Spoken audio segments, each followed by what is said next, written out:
Welcome to AI Today. I'm your host, Dr. Alan Beddoe. I've gotten a lot of questions over the last few weeks about large language models specifically. And, it's a topic that we've touched on a little bit. We've mentioned it every episode, but we haven't really specifically gotten to some of the details about them.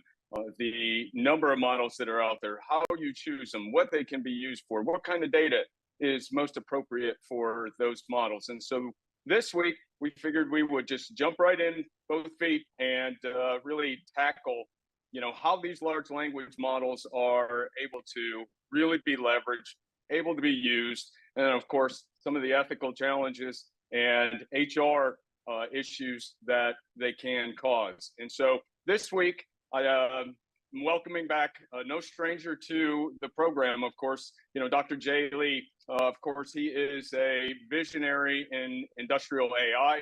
He's a Clark Distinguished Chair and Professor at the University of Maryland. And, he is really spearheading, how AI can be used in the manufacturing process. Dr. Lee, it's great to have you back again. Well, thank you for having this opportunity again.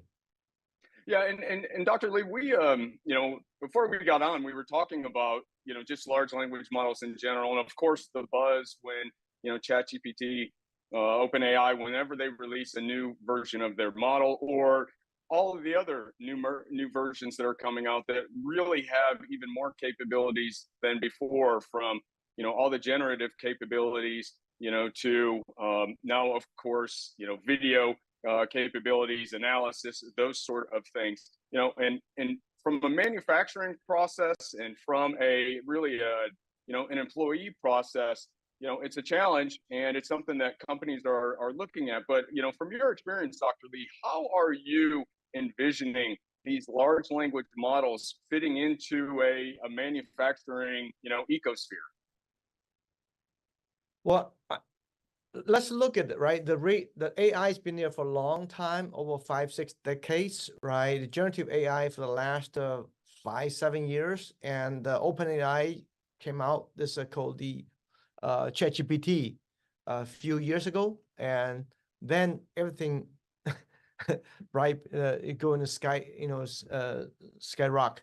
So you look at why it happened. The reason is people see the potential to incorporate large language model from text, images, video, now audio, in a broad range of creativities and potentially service industry, right? For example, if you look at the traditional industry like Microsoft and Google, Meta, and Amazon, they start using this large language model to help the customer services, right?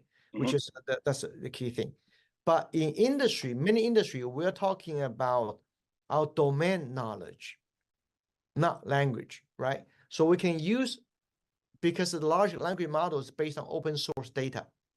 But in many industries, we don't use open source data only. We use a lot of domain source, which means our corporate knowledge, employee knowledge, employee feedback, our corporate policy, the human resource services, right, et cetera, et cetera. So those are customers, employee-centric, business-centric, and customer-centric. So those are not open source. There's a more differentiation, actually. So we see most of our edge is making decisions faster, learn faster, help customer service faster, right? I think that is the bottom line for industry. Yeah, and I think that's actually one of the questions that I've gotten a lot of, asking, well, why can't ChatGPT answer X question, or why is it not able to give me this type of data? And a lot of times it's because it's already proprietary, and that kind of information hasn't been trained into most of these models, unless of course you've developed it yourself or you've fine-tuned it and you've taken it to that next level. And I think folks need to continue to understand that as you're trying to apply it to your situation, it's not an easy button. From your perspective, how do you think, especially with the work that you're doing within industrial AI and the students that you're training, how are they embracing ChatGPT to, leverage in their activities that they're working with you on? Well, first of all, from learning perspective, we are very open to support students to use as fast as they can, right? As broad as they can. But certainly, those tools should not be used to do something students supposed to do by themselves. For example, I'm the guy learning how to write a code. You should learn how to write a code, rather have someone give you a code and you don't even know how to write, right? So we still, if you're my student, we say, oh, well, we need to develop our code, right? But you can use other code as a reference. That's good. But you should have a capability to write your own code, right? Number two, you should have a good judgment to evaluate what's good, what's not good, right? If some code is a problem, can you differentiate? Can you identify those problems? You need that kind of knowledge when you start using this open source, like GitHub available code, right? You should be able to judge, evaluate. That's kind of new skill sets now, right? Other develop something, I also have a judgment to evaluating, to assessing the trustworthiness of the code or usefulness of a code, right? Of course, but we also encourage students to use a new method. For example, we have a domain research for each company, each industry. We're developing called large knowledge model to augment the large language model. For example, large model is we interview domain expert to inverse their experience back to a good reusable knowledge. Then we use that to use called the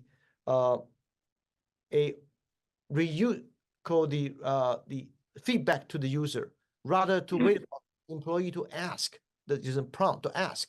You can remind employee what they need to do, right? So that's for inverse, not just waiting for people to ask questions.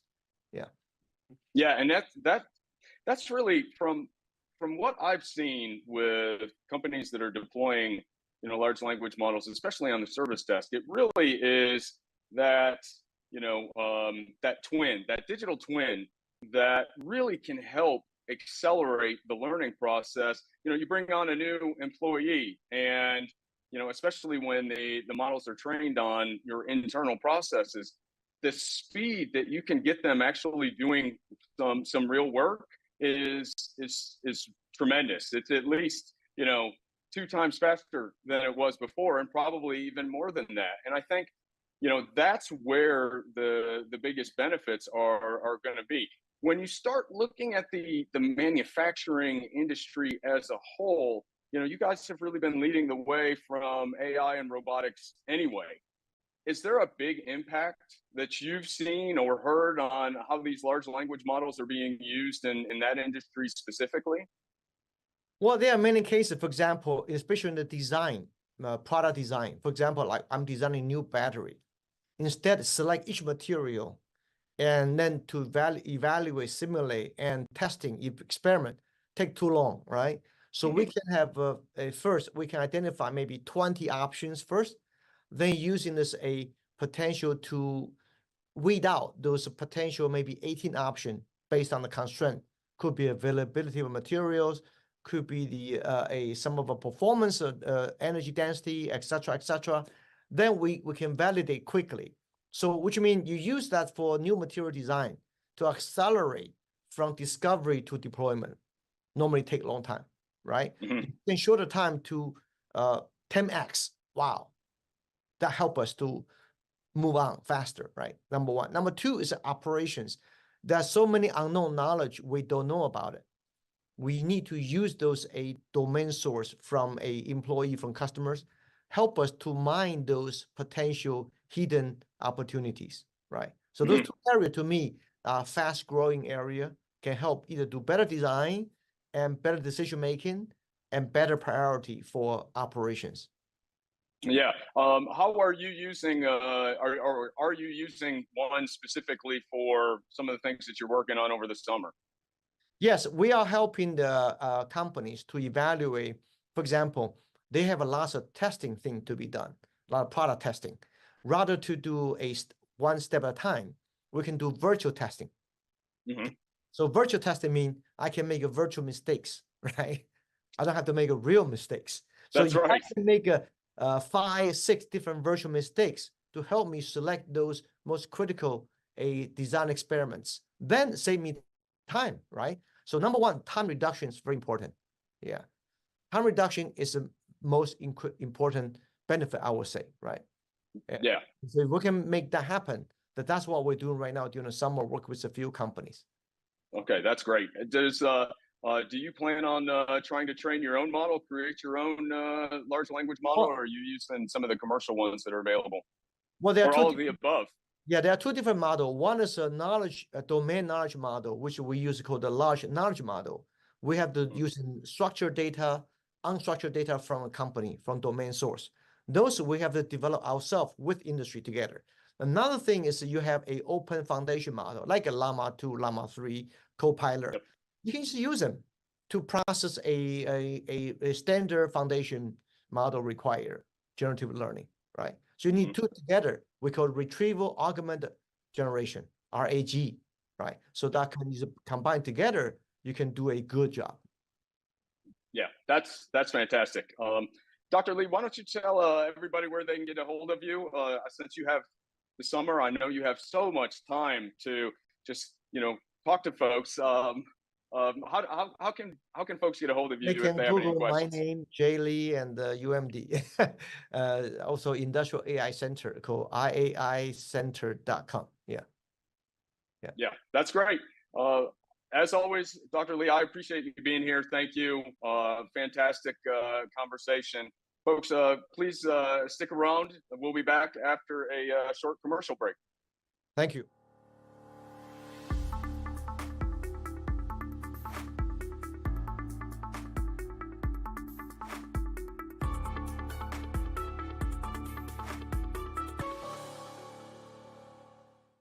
Are you nearly maxed out on your credit cards? It doesn't matter if you're using your credit cards for fun or to survive. At the end of the month, your statements come in, and you can either pay them or you can't. If you can't, late fees and interest rates get tacked on. And now you're struggling just to make the minimum payment due. Do you feel trapped? Am I talking to you? Good, because I personally researched some companies that can help you. They may be able to reduce your credit card balances by 50% and stop the late fees. If you qualify, please call our special debt hotline number right now for a complimentary free 5-minute consultation. Deal with your credit card problem now before it gets much worse and put more money back in your pocket. Trust me, I've been there too. Call right now. Call 855-993-2096 right now. That's 855-993-2096. Do you have diabetes? If you have insurance, you may qualify for a new continuous glucose monitor. With a CGM, you can continuously track your levels and trends, spend more time in range, significantly lower your A1C, and share important data with loved ones and caregivers. Most importantly, a CGM eliminates the one thing most people with diabetes hate: painful finger sticks. Take charge of your health. Order your new continuous glucose monitor today. If you use insulin and have seen your diabetes care provider within the last 6 months, you may qualify for a CGM today. We'll do all the insurance paperwork and deliver your new CGM at little or no out-of-pocket cost to you. Medicare and most insurances cover continuous glucose monitors, so don't wait. Have your insurance handy and call the CGM Health Hotline now.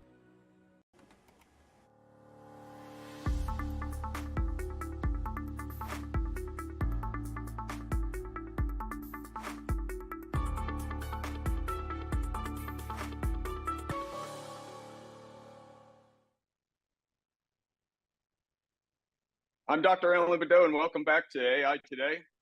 Here we're exploring AI's potential, its ethical challenges, and how small businesses and really just the everyday user can take advantage of it to either get a strategic advantage in their business, in their job, or even get some time back so that they can do some other things. This week, it's a pleasure to have Mr. Ben Nybert. from DB Aero Incorporated. He is the chief of staff for DBT Aero. Ben's got a comprehensive background that spans 25 years across multiple countries and industries. His education includes a Bachelor of Science in Mechanical Engineering. I can relate to that. An associate degree in Air Commerce and Flight Technology from the Florida Institute of Technology, and an MBA from the McGuire Graduate School of Management. And you know, he's worked at Cessna Aircraft Company and before joining the team at DBT Aero, and he has had multiple consultant opportunities and really an expert in flight. So Ben, it's fantastic for you to be here. Thank you. Thanks for having me. I'm looking forward to the conversation. Yeah, and so Ben, you know, when Michael was on, just to refresh everybody's memory, Michael Duke is the CEO. When Michael was on, we talked about a broad topic of, you know, AI and its applicability across a whole bunch of different flight systems. And with the, you know, the release of the new ChatGPT and all the other commercial companies that are releasing new versions of their large language models, can you tell us a little bit about, you know, what your process is and how you think about using, you know, AI and large language models, really just in general over at DBT Aero?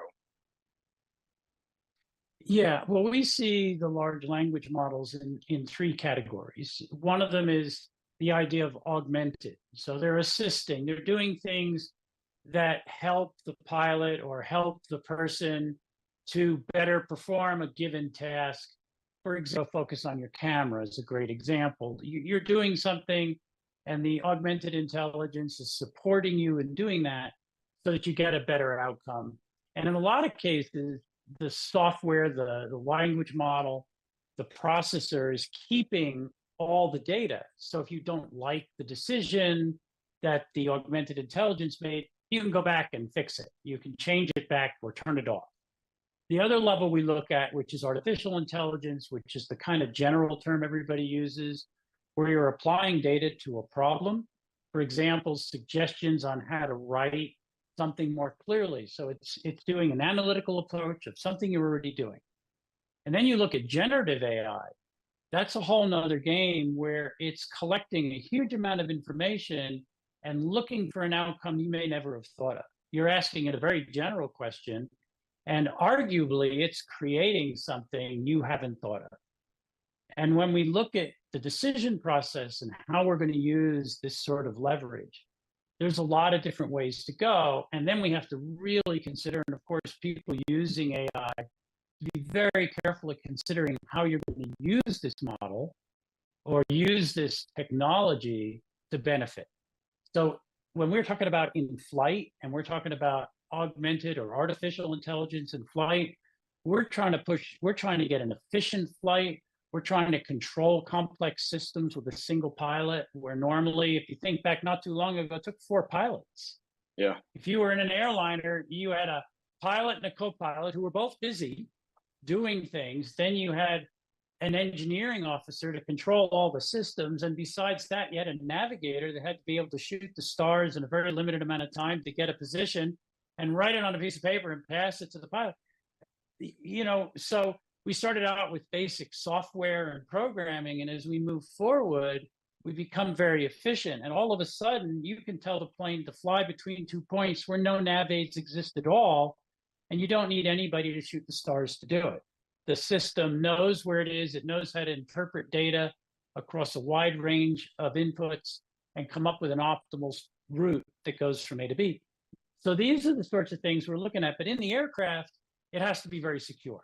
You have to pick a model that runs in the air, that can be completely independent. So if you lose all your communication, this artificial intelligent model can operate without external control or input from a human. And a lot of the application for that right now, and for DBT Aero, is in our UAVs, right? Unmanned vehicles. We want to be able to say, go out here and do this task. And if the environment changes, you have to adjust. Follow the pipeline, but don't fly into any bridges. You know, follow the pipeline, but look out for other aircraft that might also be using the pipeline as a navigation aid. So there's all this intelligence that has to be able to adjust, it has to think, and has to do a lot of that on board. Yeah. Because yeah. And it may lose signal. Right. And I think that's amazing. I think that for folks at home that are watching, I think that's an important concept to really dig into a little bit more, and that you're giving the UAV a problem, and it's using its AI brain to solve that problem by whatever means is necessary. And so it's not like automation. I try to differentiate that every week. It's not like automation where you're giving it a bunch of steps and it's automatically executing those steps. You are giving it something, an end goal, and its challenge is to get to that end goal as optimized and best as it can, correct? Right. Well, when I started out at Cessna and we were in the factory, the machines were programmed. You would type in line by line what you wanted this machine to do, and it would do exactly what you told it. Sometimes you didn't get the result you expected. When I first learned to program a machine, I forgot one line of code, and the head of this thing crashed into a part at a tremendous rate of knots. You could hear it all over the factory. And I thought, now looking back, you think artificial intelligence would have been really handy to have said, hey, that's not going to work. So in the aircraft, we're dealing with this idea of complete autonomous. It has to be able to look at problems and solve them. But when you get outside the aircraft, now you're on the ground and you're doing something like design work. Now you're dealing with things like iterative. We can take something like a wind tunnel data. We can take years, months of flight data, consolidate that down to a large language model, a large data model, have the artificial intelligence analyze that information and look for points of efficiency, look for problems with our aerodynamic design where we can eke out a few more points. So the great thing about the DBT design, the double box tail, is it's dramatically more efficient in itself. You're talking 30% more efficient design than a standard airplane platform. So we start out better. But now, if you're putting in alternate propulsion units and you want to optimize the efficiency of the aircraft, which is obviously our goal, we want to optimize the efficiency of the aircraft because that's what we're selling. Then we want to be able to analyze that data and find places through iterative analysis, and AI can do that in minutes. The other thing AI can do is scale. Not just scale the AI model, but as we start with a UAV and scale up to all the way to a corporate aircraft, the AI can look at the design and start to find places where we're losing efficiency as we scale up, or it can find alternatives to sizes that we might not have thought of manually to get us a more efficient design. Again, going back to Cessna, I'm not picking on Cessna, started in the 20s, and they've done fairly well. I've got thousands out, almost 1,000 hours in Cessnas, and I'm still here. But when we did things like fairings for the wheels, we had a guy come out with clay, and he would make something, and he'd eyeball it, and he'd say, yeah, that looks pretty good. And then we'd test it, and we'd say, no, that doesn't work. And he'd try again, and he'd try again. And in one case, he did an aircraft, and it was better with nothing than what he put on it. So he had to start all over. And it took months to get the wheel pants on an airplane right. AI could have done that in 0.4 seconds. Yeah. And we'd have had a perfect design. Of course, back then, we had a room full of computer and it ran parts lists. So, we didn't have the capacity. So, and then you look at things like operations. So we say, okay, in the air, we've got these decision criteria. We got to be secure. We got to be independent. Has to be scalable so that when nothing is going wrong, it's not using a lot of power. And suddenly you're faced with flight challenges, something happens, storms coming up, and you're re-optimizing flights. It has to be able to scale up, do all the analysis it needs, re-plot the course, reposition the aircraft, all those things. The next thing, when you're on the ground, you've got design, where you're doing iterative design, You can scale up efficiently because you've got a box on the ground with all the power you'd ever need. And then the last part of this is operations, where we might want it to be creative. And if you're getting into that creative element of saying, okay, we want to look at completely different alternatives to our supply chain. We want to look at alternatives to how we manufacture the parts or how we chop up the airplane to make parts that we assemble. We want to look at some wide ranges of it. Now, when we're doing those sort of modeling, now we need a lot of transparency. The engineering teams that are looking and interacting with this model, they have to be able to say, how did it get there? Or is this a phantom? Yeah. Is this untrue? Did it create something that is inherently false and we can't see it? So transparency, scalability, power, parallel processing, all those things start playing into this idea of generative AI, where it's creating something new, but we got to be able to see how it got there. Not to mention the idea of security. So in some things that we do at DBT Aero, we want to use the public large language model. We're correcting grammar on a statement or a piece of document that's going to be public anyway. It's really handy to use a large language model that learns from everybody's language mistakes across all the different languages. And when we're doing something specific to us, specifically around engineering, we're going to want to pull that model into a private space, teach it a lot about how we at DBT Aero think, and then we can put problems at it that don't go anywhere. Yes. And after a period of time, we have this idea that we flush it. We throw that entire large language model out, and we start all over again and teach it all over again because it's picked up bad habits. And we want to make sure we get rid of those bad habits. So that's the thinking we're using. And when you're thinking about picking a model, context is so important. Application is so important. There's a lot of places when it's correcting my grammar, I really don't need a lot of transparency. I don't want to know how it got there.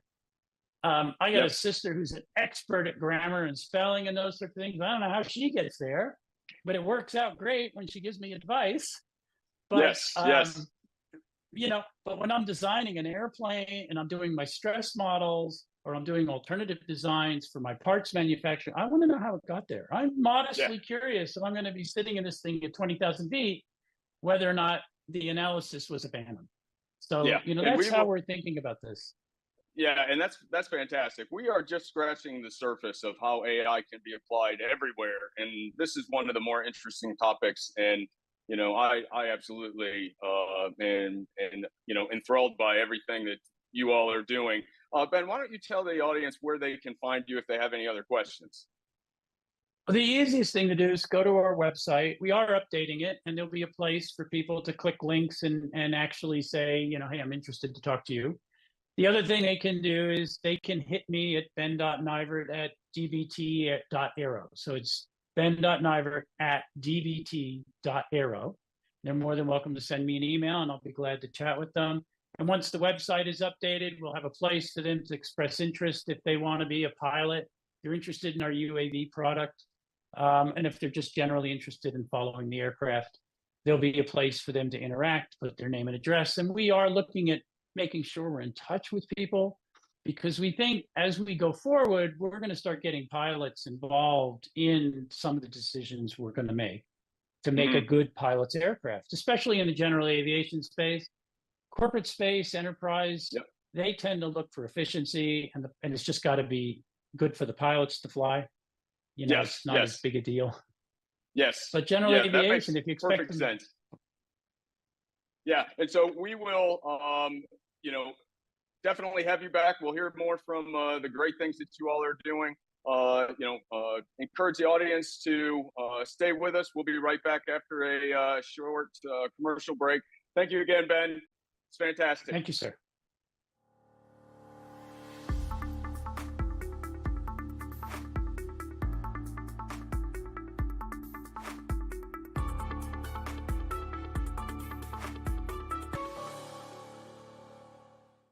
Taking a trip in the next 12 months? Airlines are under tremendous pressure and they're practically giving away their unsold seats. Like every crisis, this one will end too.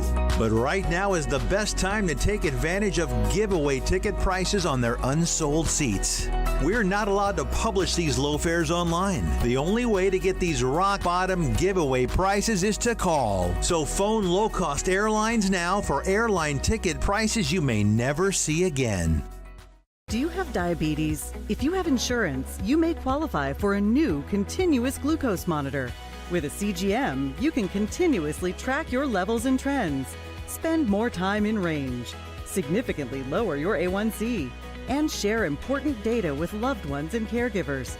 Most importantly, a CGM eliminates the one thing most people with diabetes hate: painful finger sticks. Take charge of your health. Order your new continuous glucose monitor today. If you use insulin and have seen your diabetes care provider within the last 6 months, you may qualify for a CGM today. We'll do all the insurance paperwork and deliver your new CGM at little or no out-of-pocket cost to you. Medicare and most insurances cover continuous glucose monitors, so don't wait. Have your insurance handy and call the CGM Health Hotline now.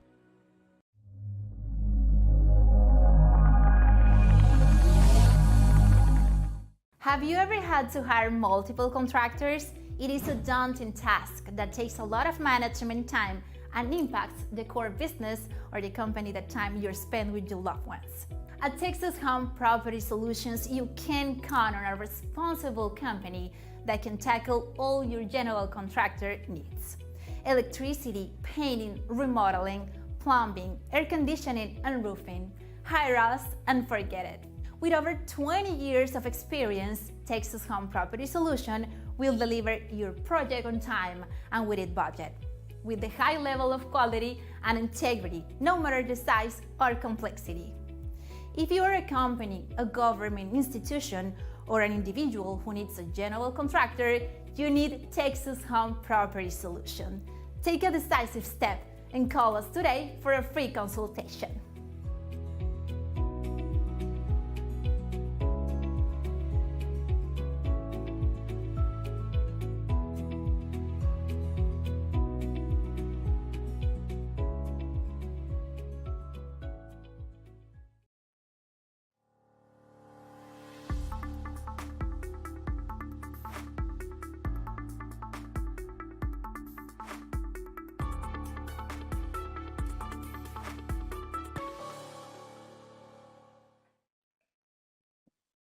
Hi, I'm Dr. Alan Bedeau, and welcome to AI Today. Here we're exploring AI's extraordinary potential, where we can use it in our everyday lives, as well as some of the fantastic things that other folks are using it for to make our lives better. But we're also looking at the ethical challenges and the other things just to make sure folks are prepared to be able to use it. Thank you for being here as we journey through the heart of AI innovation. And we're really catering to enthusiasts as well as just, folks that are trying to use it to improve their business and those kind of things. And so our topics are all over the place, as you know. It's really trying to figure out how we can, help our fellow man and how we can help our businesses grow. Very excited today to have a new guest on the show. Michael Duke from DBT Aero. Thank you for being here. Thank you very much. It's a pleasure to be here. So Michael is, as I said, he's with DBT Aero, and they have a fantastic mission. It's really trying to decarbonize aviation. We've talked a little bit about some of the fantastic uses of AI in the past, and this is a new topic for folks. And, they're really looking to positively impact billions of lives. And as we all know, the sooner that we can do this, the better from a social perspective, as well as just from a sustainment perspective. It's really going to change the lives of many of us. Michael, I think help our audience understand a little bit some of the ways that AI can help facilitate and accelerate some of the things that you're trying to do. Well, thank you very much for having me. It's really a pleasure. And I will start off by first saying I'm far from being an AI expert. It is certainly something that is changing the world, and we are excited to be a part of that. In terms of some of the things that AI can do in aviation, I'll start broadly in aviation, and then we can talk about specifically DBT Aero. In aviation, we currently contribute less than 3% of the global carbon emissions. But because aviation is so difficult to decarbonize, the belief is that as other industries are more quickly decarbonizing, aviation will be left with a much larger portion of that carbon pie. So our goal is to try to keep pace and maintain a low impact on the planet. As we do that, there's a number of places where AI can truly contribute to decarbonizing the aviation sector. Some of those are in routing. If you think about a smart co-pilot, a co-pilot is there to help guide. At the end of the day, the pilot makes the decisions, but the co-pilot helps provide better information and say, what about this? Or here's another alternative. One of the key things in aviation is routing. How much are you at full throttle? When are you not at full throttle? What altitudes are you flying at? By flying at altitudes that are less sensitive to impacting the environment, or during certain flight regimes, you want to be at different altitudes. AI with the proper data input can provide us some great insights on the output. And that's really, I think, one of the limitations right now is we need more aviation data input into some of these models. A lot of training and a lot of data has been ingested for a number of applications. We need to be growing the database of aviation information. And as we do that, we'll be able to then get some better insights. Another area is maintenance. And certainly maintenance is very important, knowing when there's going to be a failure. And there's lots of data, lots of sensors that can be provided on the engines, the aircraft systems, et cetera. And as we collect that data and begin to analyze it with AI, we'll then be able to better tell what our impact is and how we can better be good citizens of the global planet. And I think that's, my background is in computational fluid dynamics. I love aviation. It's one of those areas that's always been a passion of mine. And when you look at the, so many different parts and so many different touch points of it, from, the combustion piece to the avionics to the aero, AI is one of those things that as we become more familiar, and as you said, we get more data, it really does give us, an advantage in trying to optimize those sort of things. When you look specifically at some of the awesome stuff that you guys are doing, from, it looks like, new types of combustion, new types of airframes and stuff, where have you been able to, or your team been able to leverage some of those things, maybe from an optimization or even from a design perspective? Where have you been able to apply it? Well, you can see from our background the very unique wing and tail structure that we have. The same thing is being applied to the internal portions of the structure. We're looking at 3D printing, various additive manufacturing techniques, and that is a very active area for AI as we start to look at the way that we might be able to make various parts to reduce part counts, as well as to increase the structural strength of a number of parts. So AI becomes very important as we look at structure and how to make the aircraft more affordable and easier to maintain, easier to assemble. One of the things that is unique is that double box tail. Because we have a complete structure, a closed loop, rather than a cantilever, we're actually able to provide much stronger wings with fewer materials. So in that respect, a lower requirement for materials means that we're more sustainable in our manufacturing as well. Hmm. So, Michael, are you looking to really, support the casual flyer, initially, or is it one of those things where you're starting to look at, some of the bigger adventures with, hopefully getting into some commercial activities, maybe even some UAV activities? What sort of things are y'all thinking about trying to do? Thank you. That's an interesting question. Very often you'll find an aircraft design that is very specific. As a fifth grader, I had a fifth grade teacher who was a sailplane pilot, and he took me up for some flights, and it was amazing.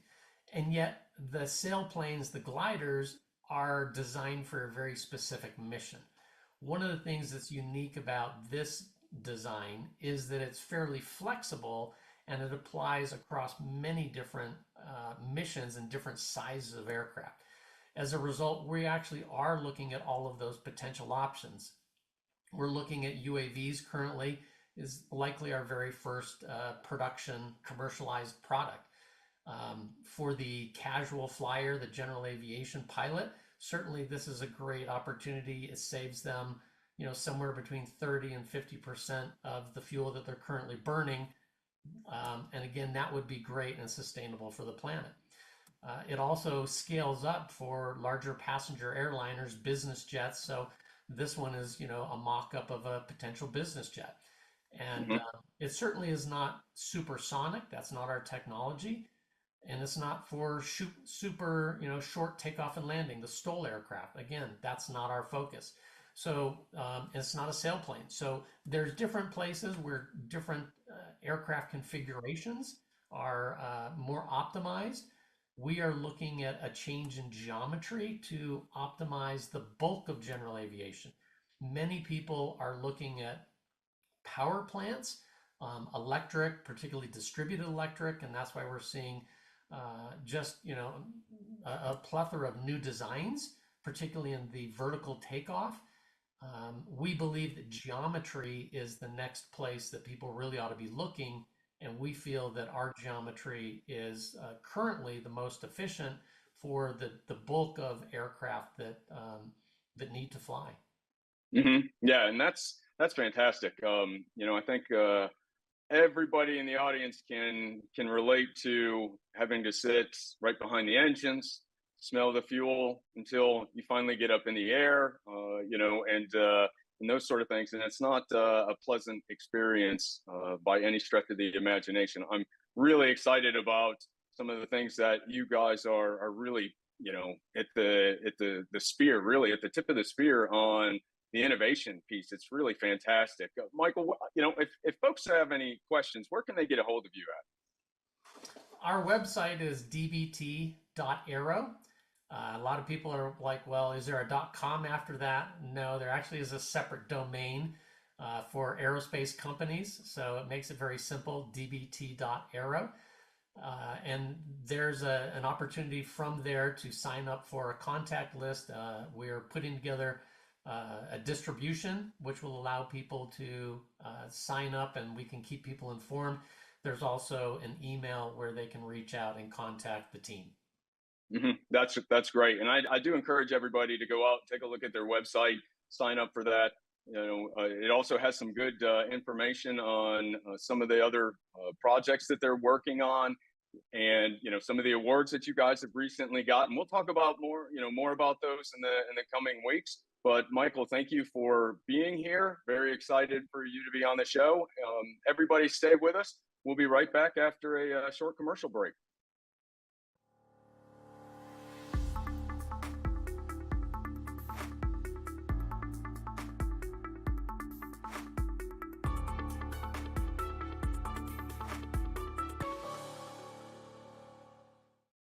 How would you like to go on a 5-star vacation for just $99? We're talking about the quality of a Westgate resort for $99. Not for one night, but for 3 fantastic nights at one of their luxurious destinations across the United States. And you'll even get a free $100 Visa gift card just for making a reservation. We've got some of the choicest destinations that you'll love in the United States that you can choose from for just $99 for a 3-night stay. Take your family, take a special loved one, but get away. Go on vacation with Westgate Resorts. Call now to make a reservation for just $99 and you get a free $100 Visa gift card. Call Westgate right now and book your vacation. Here's the number. Call 877-930-3491. That's 877-930-3491. Again, 877-930-3491.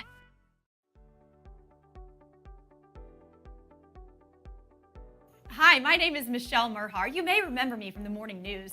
I'd like to tell you how getting data and documents into action fast gives you a competitive edge. Digital-first thinking to manage document workflows efficiently are giving all organizations a competitive edge. In fact, digital document automation is an essential process, helping us to become more profitable and to compete. By making any process paperless with secure automation, decisions can be made efficiently, virtually from anywhere. You'll be able to find and share documents securely in seconds. Your staff will be empowered by making optimal use of every office hour. And by the way, the size of your organization doesn't matter. Precision Products has been helping organizations for more than 30 years with paper to digital processes, including scanning systems for any document to premises and cloud document management systems. We make it easy and scalable for your business process needs from the office or other locations, even mobile devices. Contact us to see how we can help your organization succeed. Contact Will Waterall direct at 713-446-5939 and visit us on the web at precisionproductsinc.com.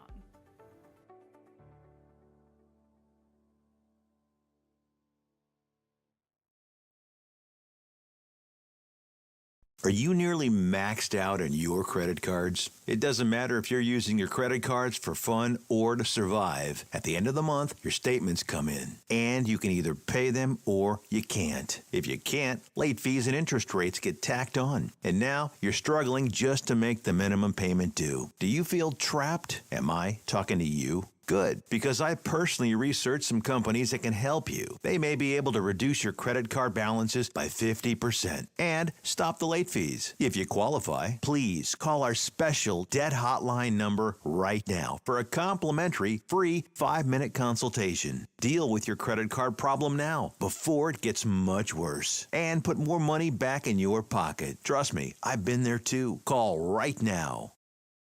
Call 855-993-2096 right now. That's 855-993-2096.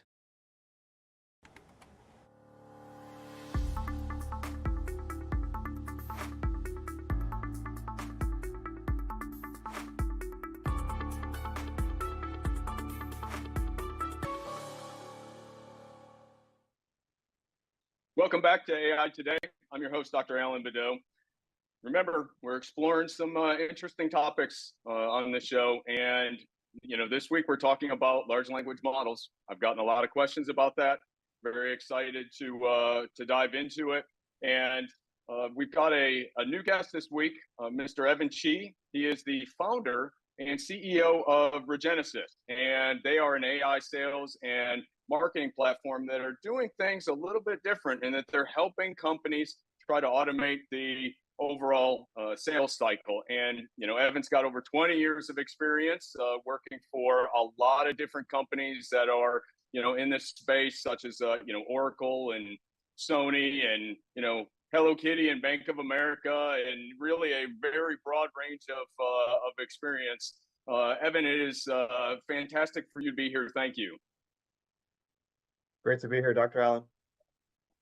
Yeah, so Evan, this week we're jumping right in to the large language model topic. I've gotten a lot of questions from the audience on, how do they use them? How do they pick the right ones? What are the best ways to get them to to really be able to perform the way that they want, both at work and at home. Can you tell me, how you all are looking at those sort of things at Regenesis? Certainly. Well, we've certainly played with quite a few different models. And truthfully, depending on what you're trying to do, they can kind of all be very similar. There are, however, some differences. There's a few differences, like for instance, in price, like if you're connecting through an API, there are models like Claude that could be a little bit cheaper. And essentially, like if you're talking about generative, like content creation or images, typically ChatGPT is pretty good for that. We use Claude a lot though, from Anthropic. And the reason for that is because it gives you a lot of the information in a very well-structured way. So ChatGPT will kind of give you like a data dump of the things that you're looking for, and structure it how you prompt it to structure it. However, Anthropic or Claude will come out with kind of like pre-structured content for you. It's well formulated, bullet points and everything, so it's easy to understand. And so Mhm. that's kind of like what we like in that scenario. Yeah. So when folks are using Regenesis and they're using those sort of capabilities, how or are you interfacing with or allowing the user to interface with some large language model as they are using your tool set? Right. So different companies use AI in different ways. So a lot of companies, they might use AI for data. A lot of companies might use AI for other reasons to generate certain things. For us, it's very content driven. So we use AI as a tool to allow people to do a few things. Number one is to automate their sales process, and that sales process goes through um, social media like LinkedIn to email, even to SMS and voice. Um, and so we use a lot of large language models to help with that content creation, with how the outreach is going to look. And we're able to use very specific modules that allow the content or the, say, messaging sequences to be completely customized to, your profile or your LinkedIn profile. And so Mhm. that's how we're using it. We're using it to basically automate and create all of that outreach for you. Yeah, and I've noticed as I've played around with it a little bit that it's does a fantastic job when it comes to the whole customization piece. And when you launch certain campaigns or use those other kind of features, it's not where you're going to send an email to an AI, a subject matter expert, asking them if they're using AI at all. I mean, that's one of the great things that I've seen in playing around with it. You know, so that interaction though it's really a little it's comforting when it comes to those sort of things, because you only have one chance to make an impression. How much time did you all spend looking at those interactions and the large language models, and really give the audience a little bit of an idea on the process that you guys use to come up with the direction that you're going in? So that's the part that, AI can doesn't really help you on, right? So it's the human component. It's kind of like dealing with humans and how they perceive things and their emotions. So that is a kind of an art in itself. And how do you say develop and nurture these relationships with human beings through AI in a very natural way? You probably know, but a lot of people they're kind of put off when they're reached out to or connected to or contacted by AI.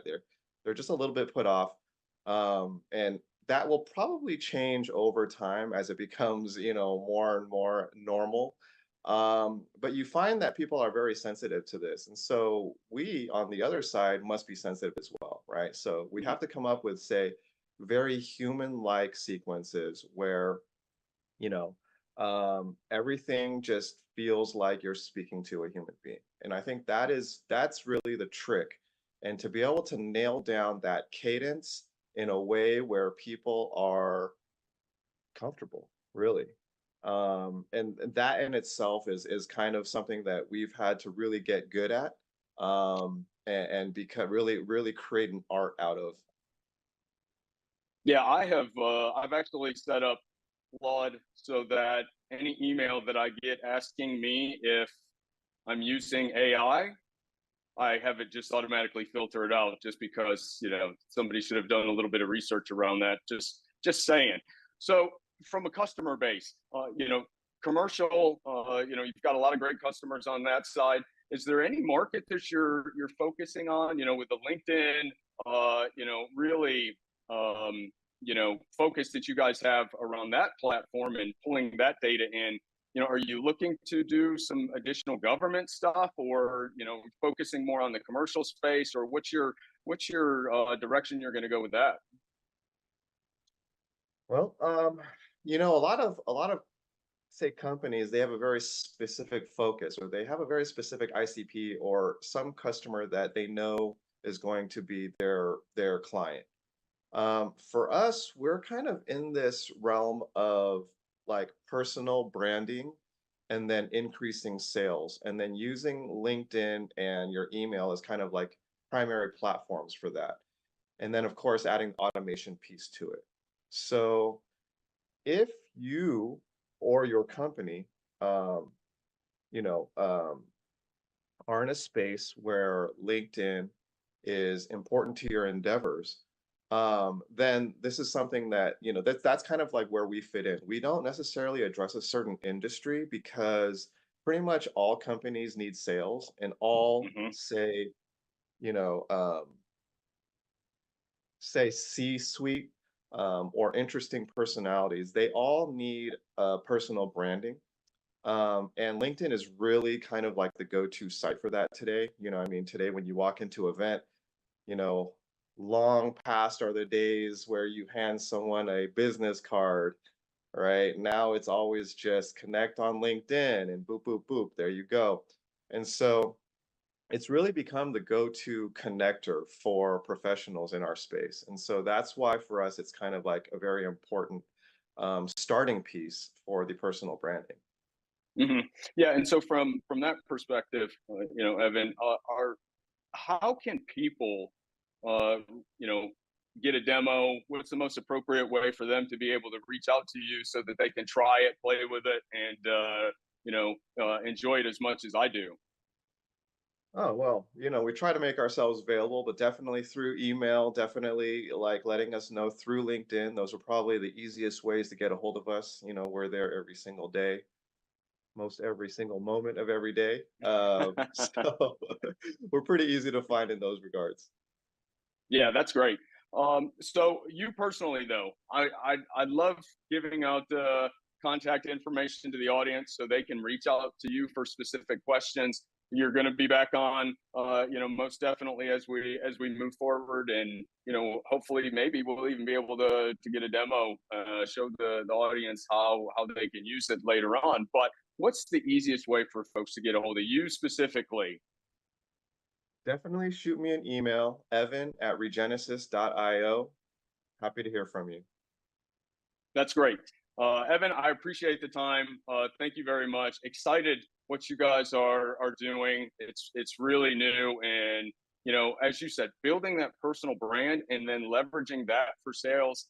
It's absolutely a great thing that you guys are tackling, and really enjoy my experience so far with it, and look forward to using it for some other things. So thank you again for being here. I want to thank the audience, of course, for watching this episode. I hope you learned a little bit more about large language models, how they can be used, where they shouldn't be used, and of course how you can take advantage of them to really impact your business and impact your daily lives. So with that, again, I'm your host, Dr. Alan Badeau. I appreciate you watching, and come back next week. We're going to have some more interesting topics. So thank you. This has been a NowMedia Networks feature presentation. All rights reserved.